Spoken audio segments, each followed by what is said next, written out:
Top story here at 4. Answers about a case of what's believed to be deadly carbon monoxide poisoning. Knoxville fire investigators say they found a propane tank that was operating a heater in a home, a device they say should have only been used outside. Now, we told you about the deaths yesterday. KFD saying firefighters found 2 men dead Wednesday night inside a home in the 1200 block of Moody Avenue. That's in South Knoxville. Now, we are still waiting to learn the names of the 2 victims and to learn the exact cause of death from the medical examiner. But today, KFD was able to tell us that the carbon monoxide level was 260 parts per million when firefighters entered the home wearing breathing equipment.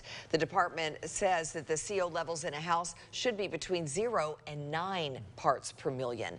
We'll have more on how to protect your family coming up today at 5.